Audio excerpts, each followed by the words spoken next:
Hello tout le monde, comment ça va? Alors n'hésitez pas à me dire si le volume est fort, si vous ne m'entendez pas, tout ça, tout ça. N'hésitez pas à me dire parce que ça évitera les déconvenus. Bonsoir tout le monde. Alors on va attendre les premières réactions, les premières arrivées. En tout cas, je suis ravie de vous retrouver pour un nouvel épisode. Bonjour Sandrine, le son est ok. Et ben c'est une super nouvelle. Bon, alors, hop, coucou. Bon, alors voilà, vous avez un bonjour du chat. Hein. Voilà, va là-bas. Voilà, sans tout casser. Donc, comme vous le savez, on va parler dans cet épisode du film Monsieur Aznavour. Encore un biopic, décidément. Euh, Parce que c'est un genre de film que j'aime beaucoup. Je pense que je vous l'ai déjà dit. Coucou. Ah oui, c'est vrai, tu dois te souvenir de comment elle s'appelle. Effectivement, je l'ai déjà dit sur les réseaux. Donc voilà, elle tire aussi un petit peu la couverture, il faut bien de temps en temps. Voilà. Donc oui, Monsieur Aznavour, donc il est sorti en 2024. Est-ce que vous l'avez déjà vu pour votre part ou est-ce que c'est une découverte pour vous, ce film? Est-ce que ça vous dit quelque chose? Bon, évidemment, je vais parler du film, mais aussi de Charles Aznavour dans sa globalité. Hein. On va pas uniquement parler du film, sinon ce serait dommage de résumer la carrière de ce grand monsieur à un seul film, évidemment. Bonjour à ceux que je ne connais pas. Alors, donc ce film, il a été réalisé par Grand Corps Malade. Oui, j'appréciais ce film. Et ben moi, pareil. Franchement, ça a été un un de mes grands moments au cinéma en 2024. Ça a été vraiment un très bon film.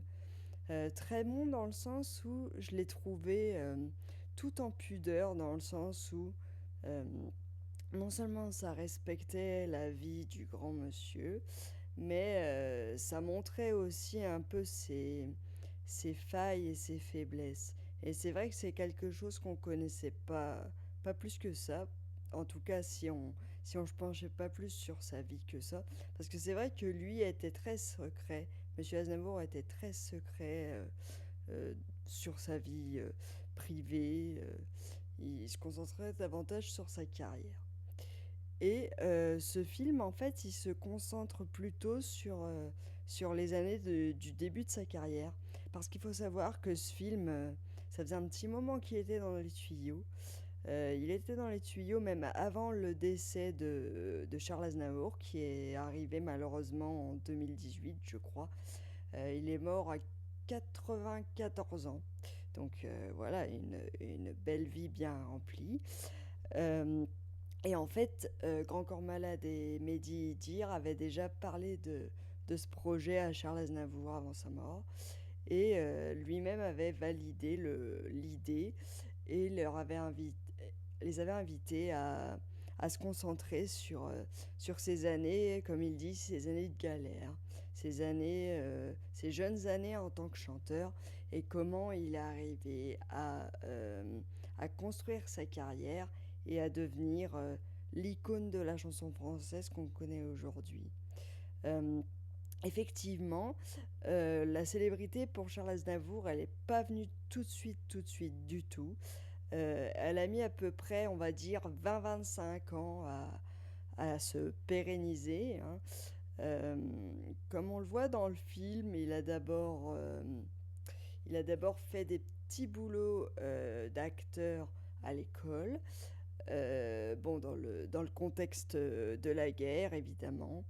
Mais, euh, mais ensuite, donc, il a été très bien entouré. Il a rencontré des gens qui l'ont beaucoup aidé, notamment Edith Piaf, qui a beaucoup œuvré à pousser le début de sa carrière. Quoique dans le film, on se rend compte que les deux avaient quand même une relation assez toxique parce que enfin, elle était gentille avec lui, mais on oublie aussi qu'elle avait quand même un sacré caractère et que quand elle disait quelque chose de gentil, elle le disait, mais quelque chose de méchant, elle le disait tout autant. Donc par exemple, elle lui disait tout le temps, et c'était pas la seule, que sa voix était voilée et ne convenait pas à une carrière de chanteur solo. Bon, c'est vrai qu'il a une voix, enfin, il a un grain de voix assez particulier. Euh, mais moi, personnellement, j'adore cette voix. Et j'adore aussi ses textes. Il est très bon parolier, Charles Aznavour. Euh, et donc, Edith Piaf, elle l'a pris sous son aile pendant, je crois que c'est quand même une bonne dizaine d'années, si ce n'est 8 ans. Elle l'emmenait avec elle en tournée. Il faisait ses premières parties. Et à un moment, en fait, lui en a eu assez d'être dans son ombre, parce que c'est ça l'inconvénient d'être aussi le protégé d'Edith Piaf, c'est que à l'époque, en tout cas, le pendant, c'est que on était beaucoup dans son ombre. Et donc, à un moment, il en a eu assez. Et en fait, on peut considérer que c'était un bourreau de travail. Il travaillait, je crois que dans le film, c'est dit qu'il travaille plus de 17 heures par jour. Donc, que ce soit à composer de la musique, à écrire des textes.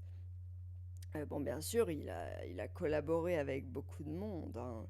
Dans le film, on met l'accent sur un homme qui a beaucoup compté pour lui dans ses débuts et ensuite, c'est Pierre Roche. Donc, c'était un pianiste et compositeur qu'il a rencontré, je crois que c'était un petit peu avant la guerre.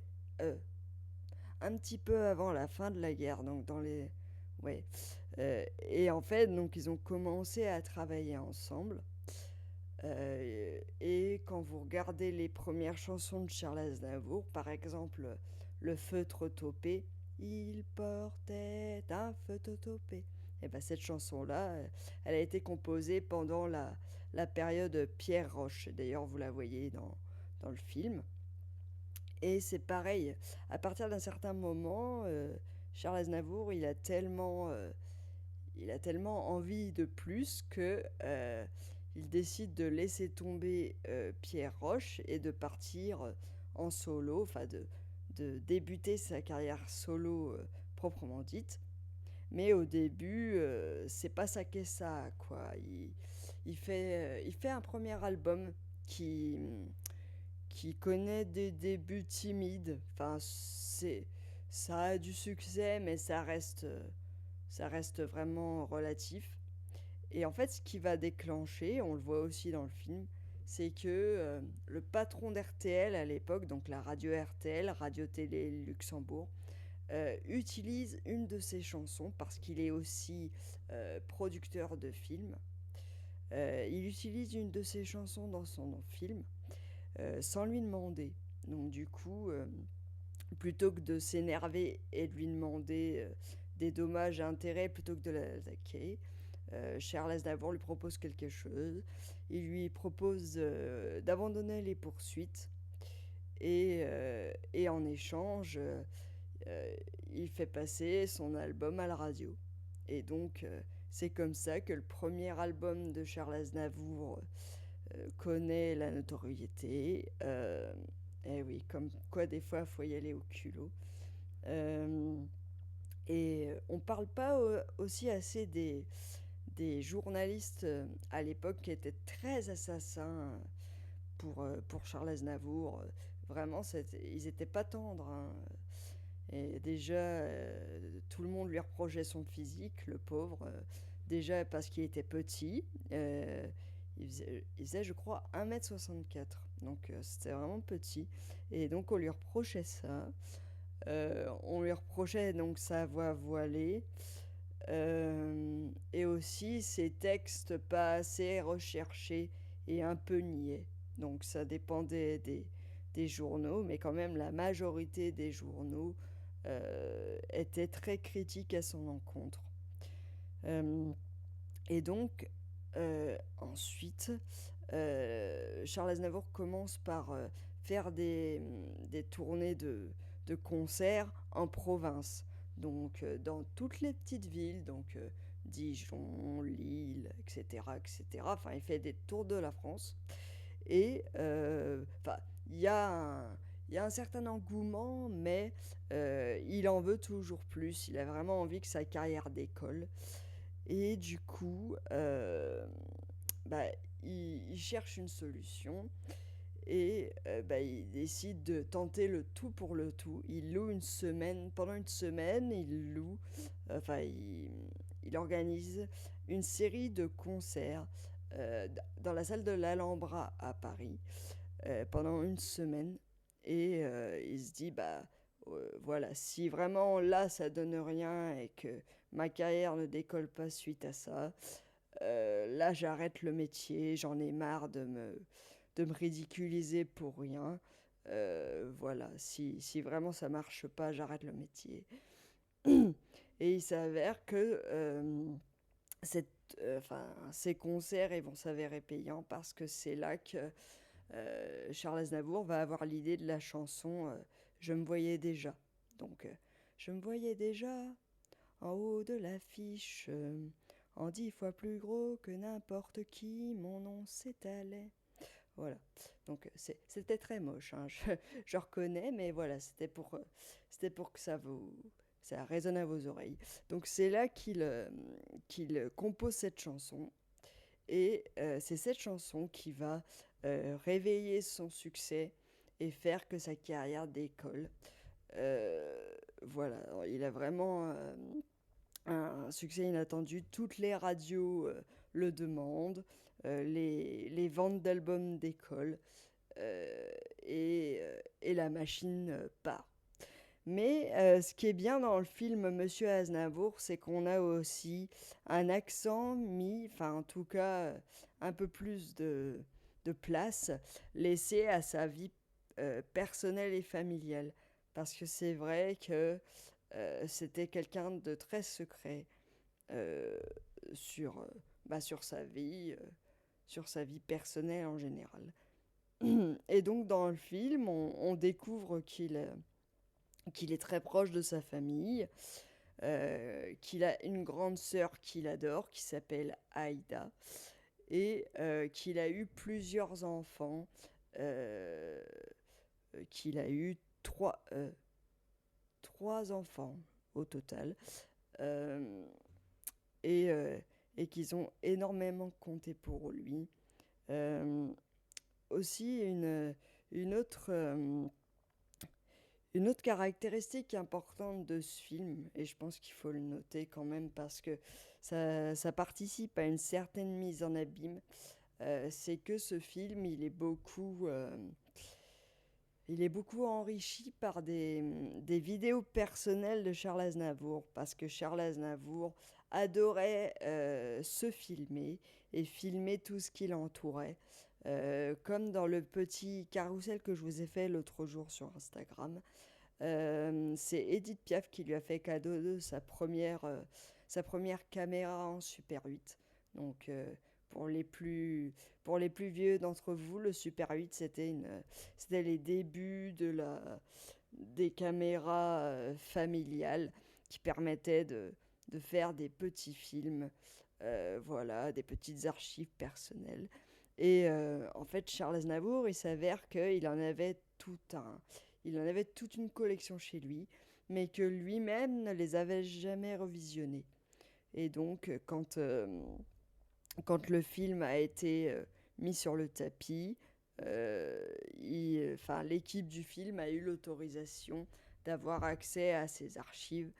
Ça permet justement je trouve en tout cas, de donner encore un côté encore plus humain et poétique à l'artiste et de lui donner encore plus vraiment, on va dire de désacraliser l'artiste, je trouve. C'est vrai que dans le film, on a beaucoup de passages où on le voit douter de sa carrière et de sa légitimité en tant qu'artiste. Parce que c'est vrai que c'était, en tout cas Charles Aznavour, a été beaucoup traversé par le doute vis-à-vis de son art et de son métier, même si ensuite l'histoire lui a prouvé que finalement le doute, il n'y avait pas besoin de l'avoir. Mais après, c'est une question intéressante. Est-ce que euh, le doute, justement, euh, il n'est pas il est pas plus grand quand la personne donne tout ce qu'il faut pour, enfin, cherche à tout faire pour y arriver. Parce qu'il y a aussi des gens qui arrivent à atteindre leurs objectifs, je vais pas dire sans rien faire, mais avec plus de facilité que d'autres. Oh là, la comment je fourche aujourd'hui. Euh, avec plus de facilité que d'autres. Il y a certains, la célébrité arrive après une chanson, après une ou deux chansons. Et lui, il a fallu 20 ans quand même pour que ça devienne, enfin, pour que ça se pérennise en tout cas.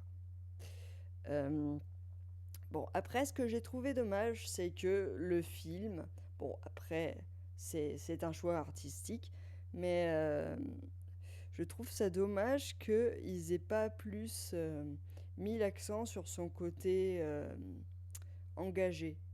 Engagé politiquement, j'entends, parce qu'il a été engagé politiquement dans beaucoup de ses textes. Bon, ils en montrent un dans le film, qui est l'une de ses plus belles chansons, je trouve. C'est Comme ils disent. Bon, je ne vais pas vous faire l'affront de la chanter celle-là parce que déjà, je me voyais déjà tout à l'heure, on a vu ce que ça a donné. Mais donc, c'est une chanson qui parle d'homosexualité. Et elle est sortie dans les années 70, je crois que c'était 73 ou 74. Et à l'époque, à cette époque-là, en tout cas en France, l'homosexualité, c'est encore un sujet tabou. On n'a pas encore eu la crise du sida à l'époque, mais on n'en est pas loin. Et, euh, et cette chanson, justement, elle met les pieds dans le plat, quoi, parce que, bon, Charles Aznavour n'était pas homosexuel, mais il fait en sorte que dans cette chanson, justement, il parle à la première personne et se met à la place d'un homme homosexuel qui vit dans Paris et qui vit mal sa condition d'homme homosexuel. Et à l'époque, ça a vraiment fait beaucoup de bruit parce que c'était l'un des premiers artistes français de cette ampleur qui, euh, qui prenait position pour la défense de l'homosexualité. Voilà. Donc, mais après, il s'est engagé sur beaucoup d'autres sujets et c'est un pan de sa vie qui, je trouve, manque un peu au film. Mais après, encore une fois, il pouvait pas tout mettre non plus, sinon le film aurait duré 6 heures. Euh, Par exemple, il y a une chanson que j'adore, euh, qui est aussi le reflet d'un combat qu'il a mené, enfin en tout cas d'un d'une cause pour laquelle il s'est engagé. C'est l'amour pour son pays d'origine, c'est-à-dire l'Arménie. Il a fait une chanson qui s'appelle, je crois que c'est Pour toi Arménie ou À toi Arménie, quelque chose comme ça. Corrigez-moi si vous avez le titre exact. Mais dans cette chanson, il clame tout son amour pour son pays d'origine qui a été traversé par la guerre civile. Et, euh, et voilà, c'est vraiment un pan de sa vie important qui, je trouve, est un peu manquant dans le film. Euh, on fait aussi beaucoup état de ses collaborations artistiques, parce qu'il a écrit pour beaucoup de monde, que ce soit pour lui, mais aussi pour oh là, beaucoup d'autres artistes. Euh, Par exemple, Gilbert Bécaud, ou encore Johnny Hallyday, par exemple, on le voit dans le film. Euh, il lui a écrit Retiens la nuit. Voilà, donc il a fait aussi, il a fait aussi beaucoup de textes pour des chanteurs et chanteuses un peu plus, on va dire un peu plus actuels, comme par exemple Amel Bent. Je sais qu'il lui a écrit une chanson dans les dernières années de sa vie. Euh, En tout cas, voilà, il a fait beaucoup de... Parce qu'il était donc auteur, enfin interprète, auteur, compositeur, interprète, on va y arriver. Euh, il jouait du piano, euh, mais il avait à cœur de beaucoup répéter et de recommencer tant que quelque chose n'était pas parfait. Euh, on le voit oh là là, la fatigue. On le voit par exemple dans le film. euh, il était très pointilleux. Par exemple, lorsqu'il enregistre sa chanson Parce que, il recommence au moins, on va dire, 6, 7 fois parce que derrière lui, l'orchestre ne joue pas assez fort, ou alors pas dans le bon tempo, etc. Donc on voit aussi sa rigueur et son perfectionnisme en tant qu'artiste. Mais encore une fois, ce qui est super aussi dans le film, enfin moi en tout cas ce que je trouve super évidemment c'est le casting. Évidemment j'en ai pas encore parlé, mais donc c'est l'acteur Tahar Rahim qui joue le rôle de Charles Aznavour. Et au début, Tahar Rahim ne voulait pas faire ce rôle parce que ça lui paraissait trop, ça lui paraissait vraiment une montagne à interpréter parce que Aznavour il a quand même une certaine image, que ce soit en France mais aussi à l'international, et il se sentait, voilà, je dirais pas à sa place, mais voilà, ça lui paraissait trop. Et en fait, quand on lui a proposé le rôle, euh, le week-end suivant la proposition qu'on lui a faite, il a commencé à regarder beaucoup d'interviews et de performances de Charles Aznavour. Il s'est intéressé un peu à sa vie, à sa carrière, en tout cas un peu plus sérieusement que d'habitude. Et il lui a à peu près fallu 2 jours pour changer d'avis. Et ça a donné la performance que vous voyez dans le film. C'est-à-dire que pendant 6 mois, il s'est entraîné euh, à, à chanter. Il a pris des cours de chant. Il a aussi vu une psychologue pour essayer de cerner un peu les préoccupations et les névroses que le personnage pouvait avoir. Euh, et, euh, et d'ailleurs, c'est l'acteur lui-même qui chante durant les chansons présentées dans le film. Et pour vous dire à quel point sa transformation, enfin ou en tout cas sa préparation, elle fut minutieuse, c'est que au début du film, enfin au début du tournage, il a enregistré des premières versions des chansons. Donc voilà, ils ont tourné le film, etc. etc.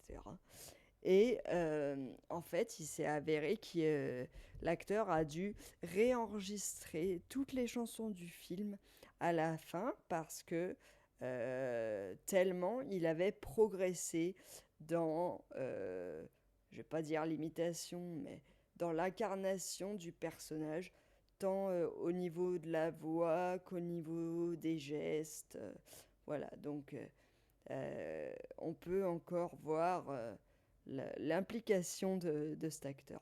Bon, évidemment, je parle de lui parce que c'est le personnage principal, mais on pourrait aussi parler de l'actrice qui joue Edith Piaf, qui l'incarne très bien aussi.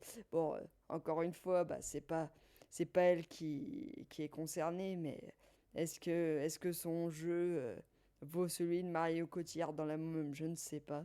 Mais en tout cas, voilà, c'est aussi une très bonne actrice.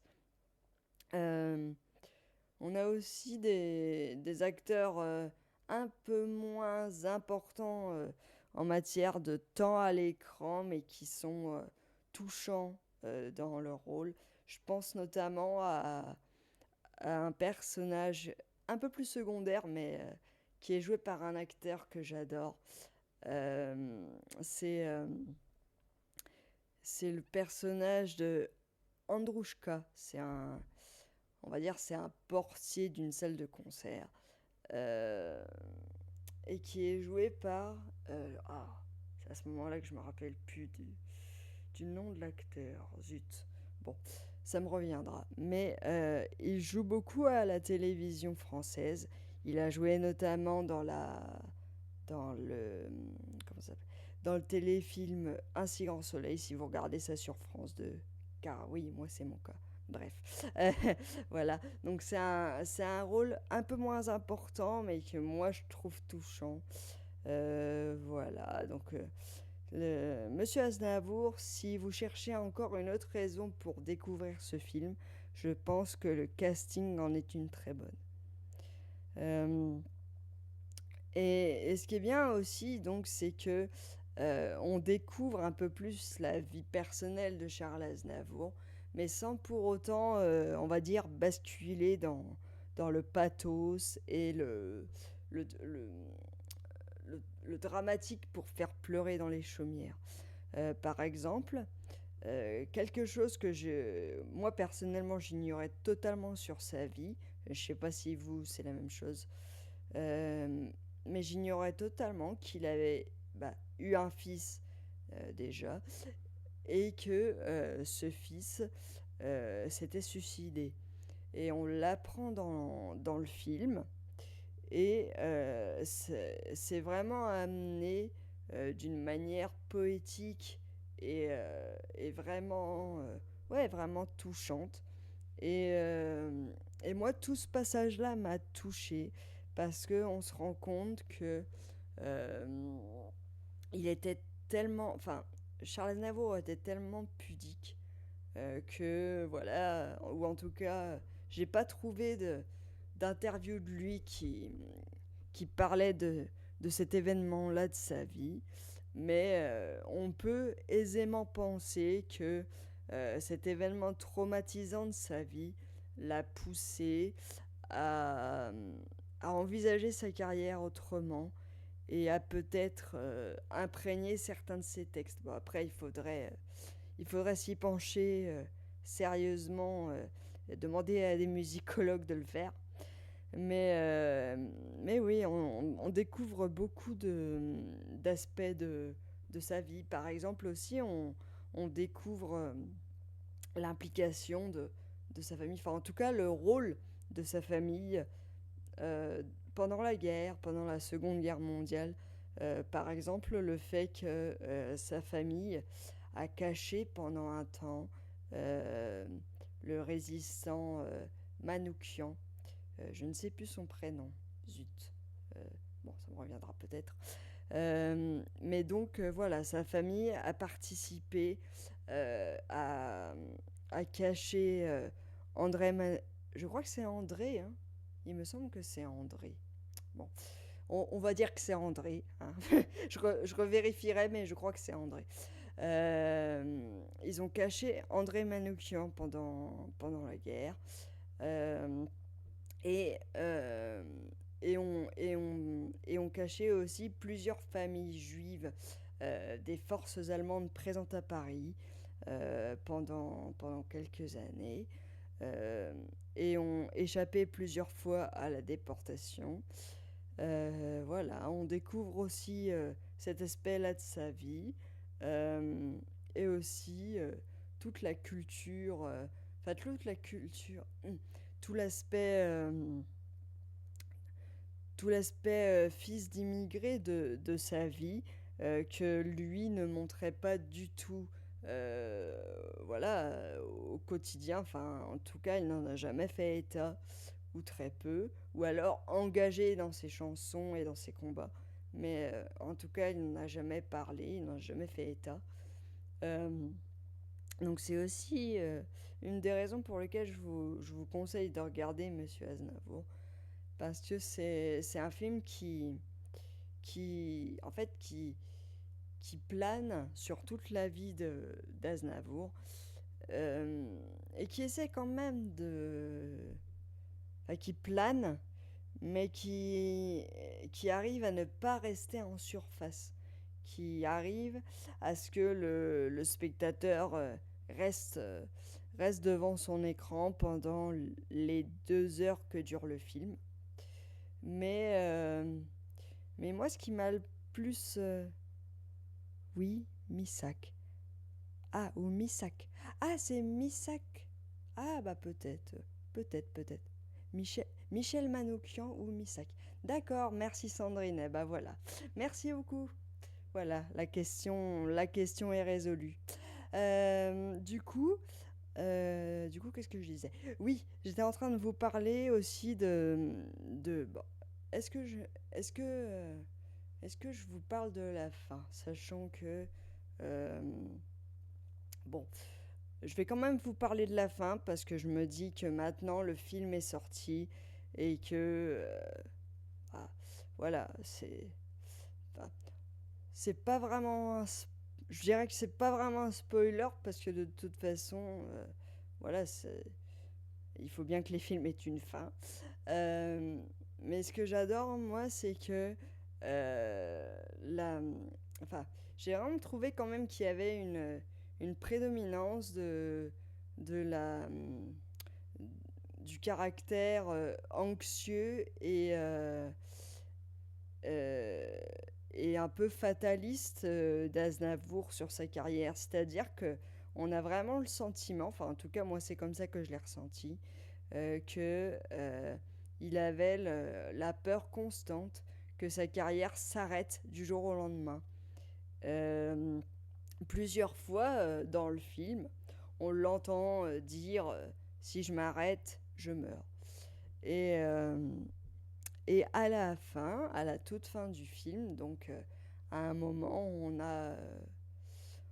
a donc une scène où il est là, je crois qu'il est dans un hôtel, et je crois qu'il appelle sa sœur au téléphone, et il lui dit ah, mais maintenant, j'ai tout ce que j'ai tout ce que j'avais jamais désiré.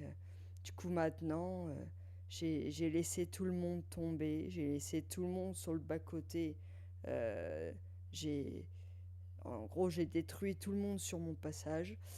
Du coup, maintenant, il me reste quoi? En gros, c'est ça, hein. Je vous le fais en un peu rapide, mais il le dit de manière beaucoup plus poétique. Euh, et en fait, cette scène, elle m'a un peu brisé le cœur parce que je me dis, euh, que- du coup, est-ce que, euh, est-ce que la gloire, ça peut être un but de la vie à long terme, sachant que une fois qu'on l'atteint, on se sentira vide. C'est vraiment le sentiment, en tout cas, qui m'a traversé, moi, à la fin du film, quand je suis sortie de la salle. On se rend compte, en fait, que même si il avait atteint tous les honneurs possibles, hein, parce qu'il avait non seulement une carrière en France, mais aussi à l'international, dans le monde entier, hein. Même cette carrière vraiment, on va dire, parfaite, eh ben, elle semblait pas du tout lui suffire. Mais dans ce cas-là, qu'est-ce qu'un artiste pourrait rêver de plus? Qu'est-ce que, qu'est-ce qu'il y aurait d'autre à part mettre, mettre toute son énergie dans une carrière qu'est-ce qu'il pourrait y avoir de plus?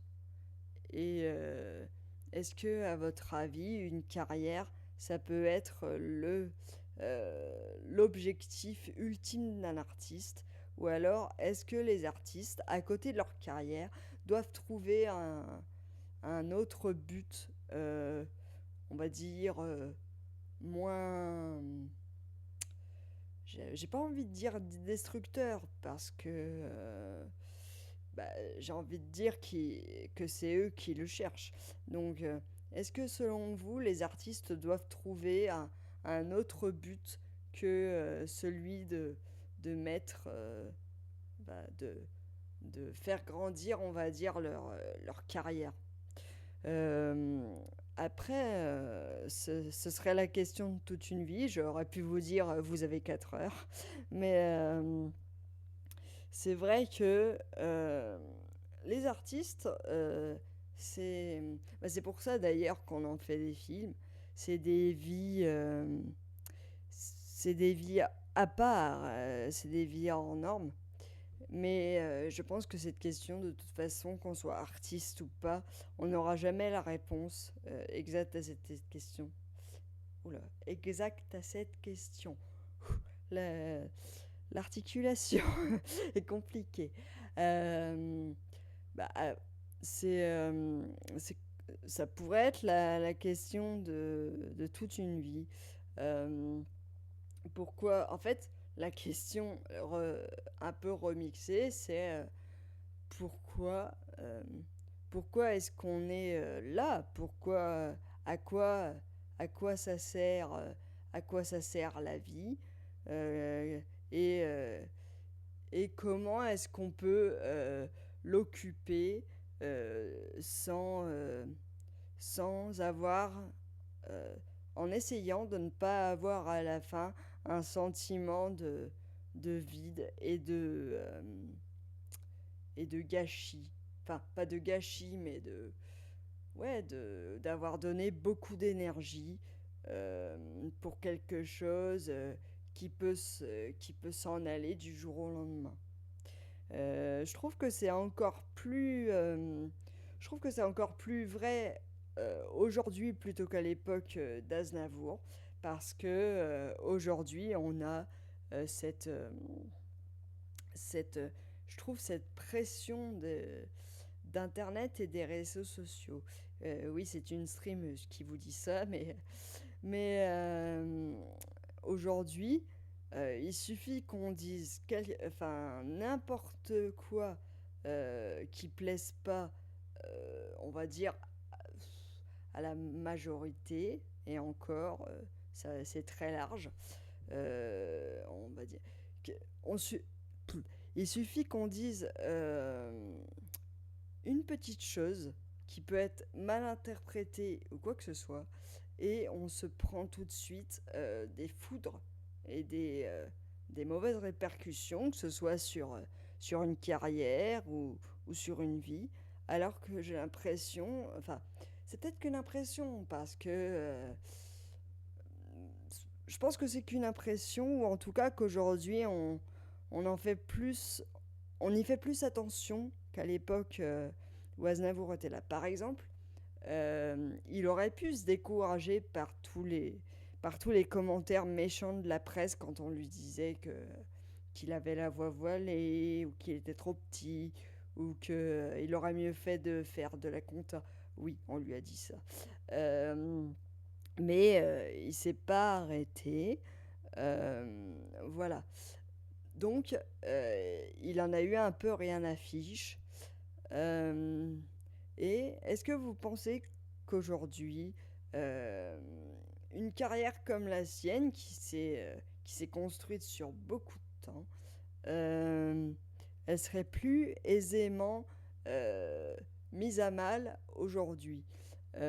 Parce que je pense, hein, en tout cas, qu'aujourd'hui, on peut mettre plus facilement à mal une carrière qu'à l'époque de Aznavour, parce que on a cette pression, je trouve, d'Internet et des réseaux sociaux, et de la moindre phrase qui peut être interprétée voilà, par tout un chacun, est sorti de ce contexte.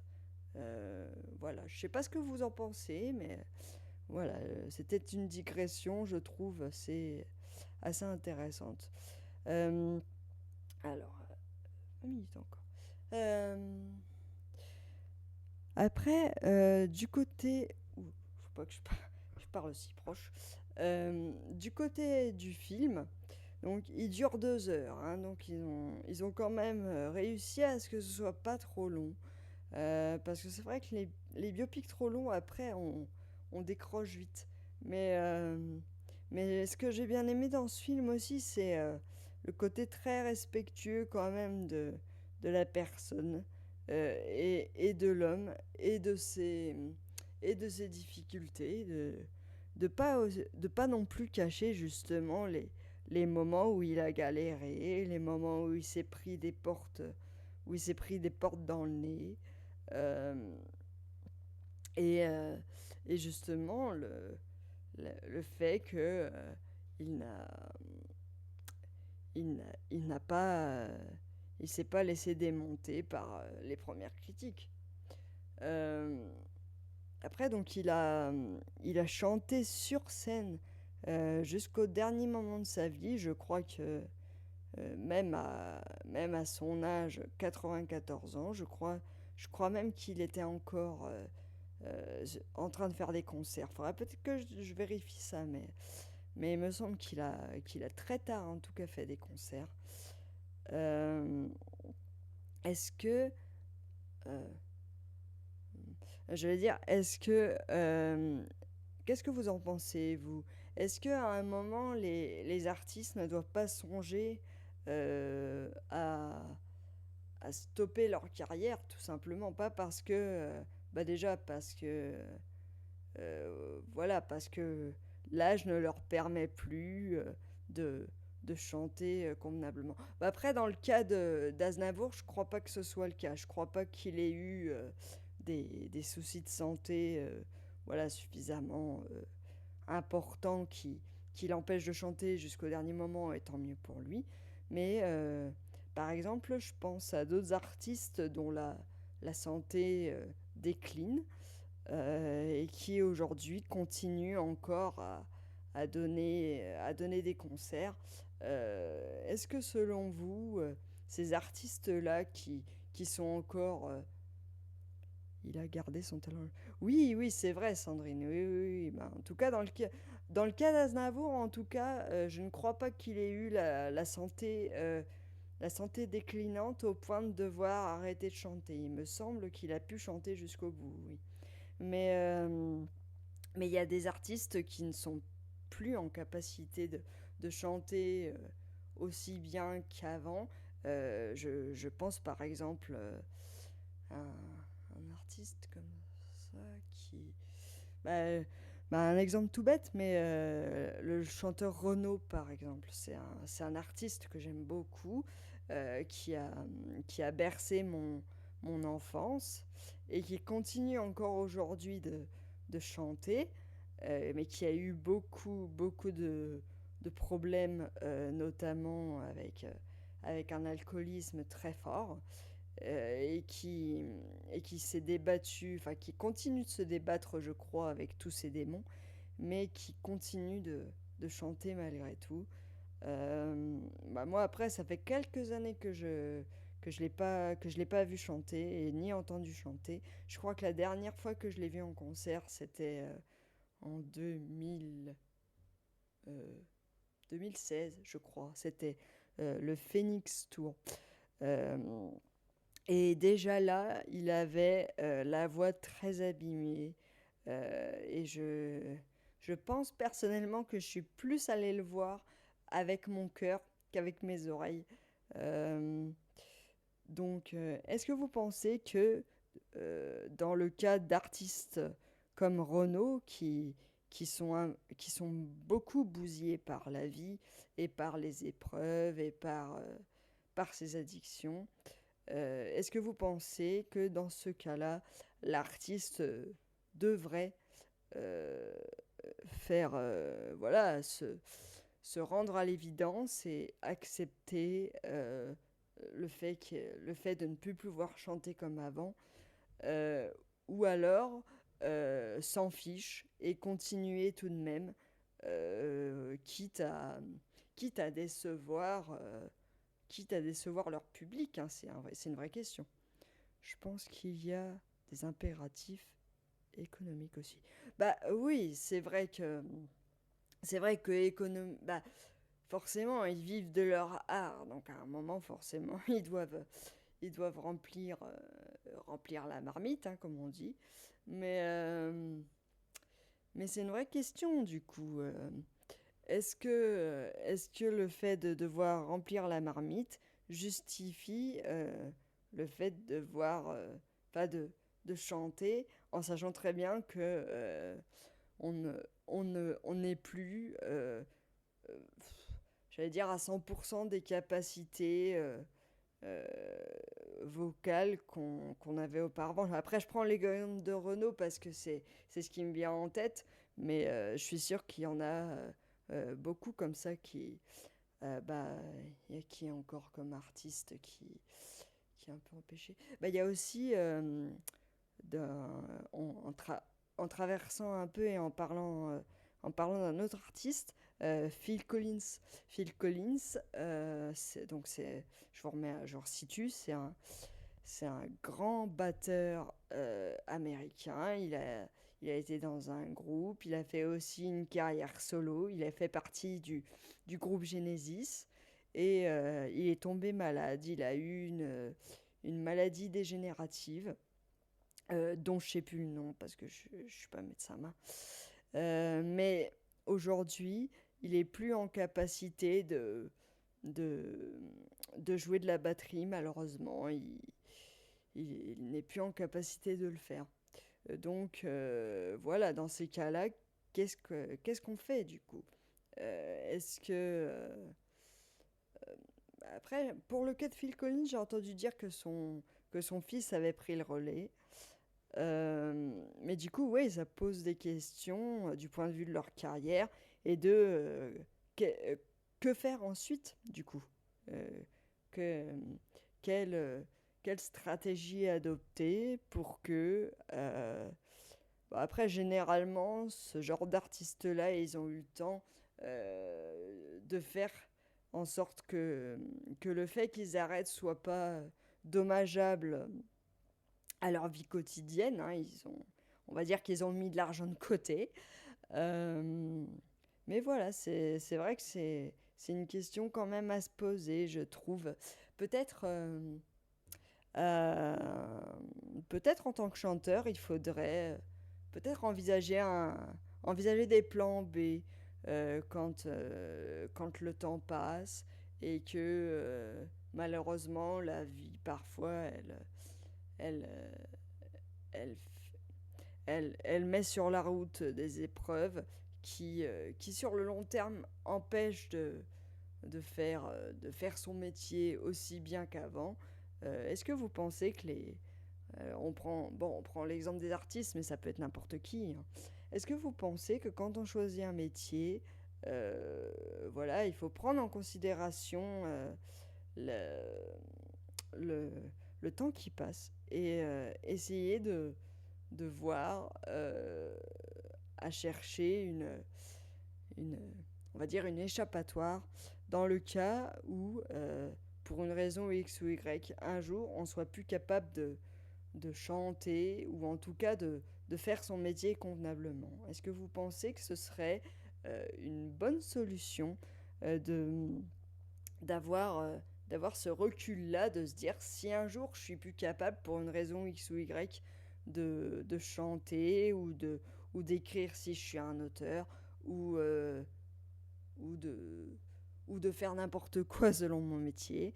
Est-ce que vous pensez que ce serait souhaitable que les personnes cherchent des plans B? Moi, bah, par exemple, un plan B euh, tout bête. Un, un exemple de plan B qui a bien marché, en tout cas je trouve pour celui qui a dû en faire les frais, c'est bah, justement le réalisateur du film Monsieur Aznavour, c'est Grand Corps Malade. Parce que donc Grand Corps Malade, si vous ne savez pas, donc il a été victime d'un accident. Il a plongé dans une piscine pas assez remplie et du coup, j'ai pas envie de dire une bêtise. Entre les, euh, si, enfin en tout cas, il est devenu lourdement handicapé. Il a perdu, enfin on va pas dire qu'il a perdu l'usage de ses jambes parce qu'à force de rééducation, il a pu quand même récupérer une certaine mobilité, mais maintenant il marche avec une, avec une béquille. Mais, euh, mais du coup, dans les premières années de sa vie, il voulait devenir basketteur. Et du coup, il a dû trouver une autre voie. Et il l'a trouvée dans justement l'écriture, la composition et le courant qu'on appelle du slam, c'est-à-dire le chant parlé. Il a pu monter sa carrière comme ça.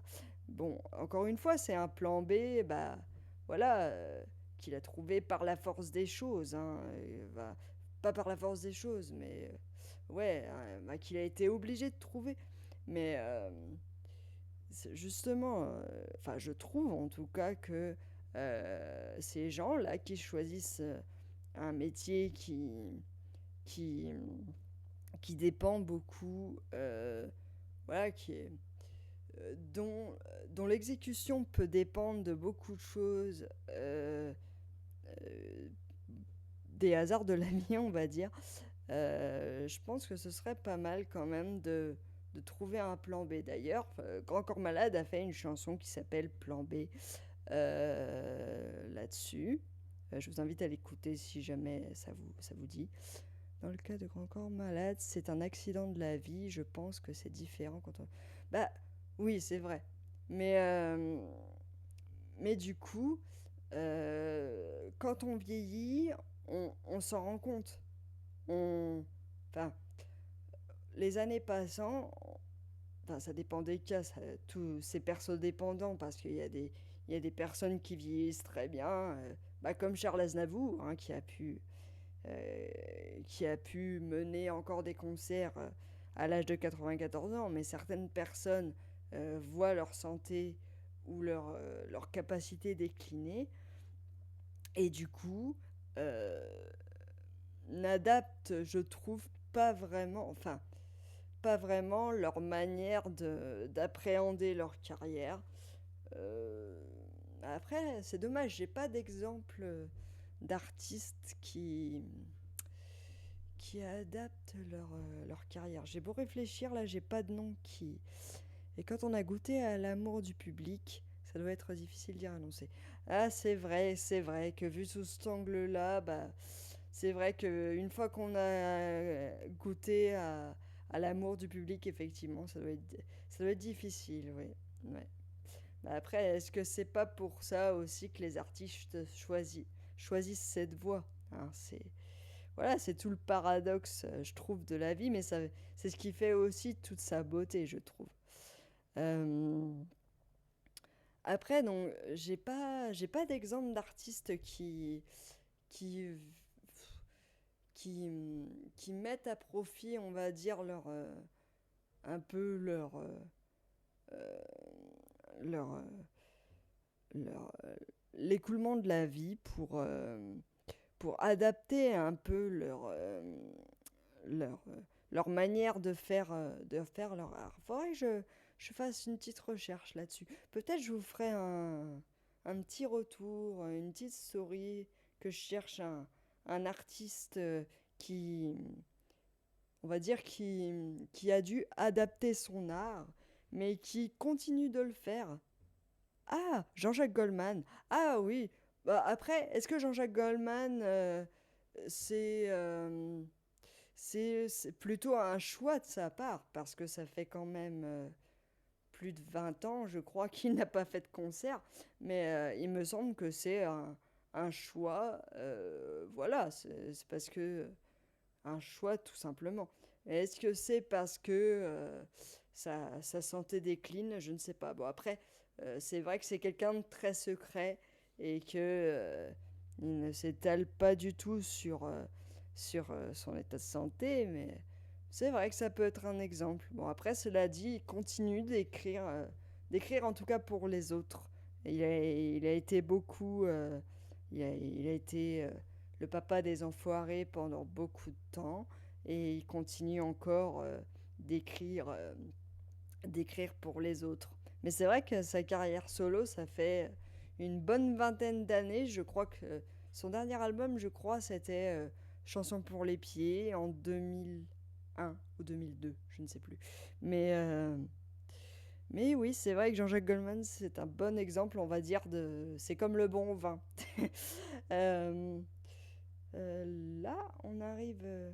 Ah, euh, oui, donc après, s'adapter au temps qui passe quand on est artiste, est-ce que c'est une bonne idée ou une mauvaise idée?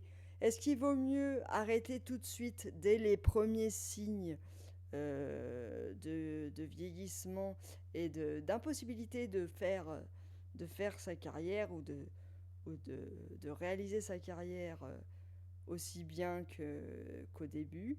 Ou alors est-ce qu'on s'ingénie à adapter un peu sa pratique, que ce soit du chant, de la musique, etc., etc.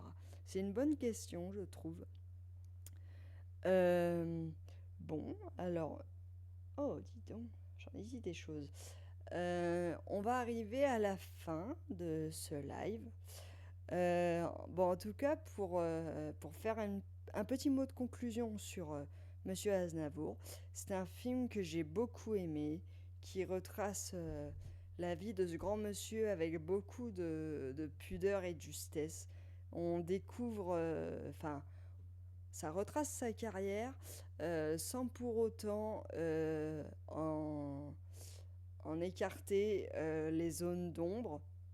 C'est vraiment un film que je vous conseille si vous ne l'avez pas vu. Euh, Parce que ce soit le casting ou la mise en scène ou les décors, tout est bien fait. Vraiment, on s'ennuie pas devant. C'est 2 heures de film, mais 2 heures de film où vraiment on passe un bon moment. Donc c'est vraiment un film que je vous conseille. Pour le prochain, je sais que je vous avais dit que je ferais du théâtre, mais j'ai menti. Euh, mais pour la prochaine fois, on va vraiment faire du théâtre. Parce que ça fait longtemps que j'en ai pas fait et ça me manque. Je sais pas encore sur quelle pièce. Mais voilà, sachez que pour le prochain live, ce sera une pièce de théâtre. Bah écoutez, je pense qu'on va pouvoir se souhaiter une bonne soirée. Et puis voilà, une bonne fin de mercredi à vous. Et puis je vais vous dire bah, à la semaine prochaine, même heure, même endroit, pour parler de théâtre. Allez, des bisous, à bientôt tout le monde.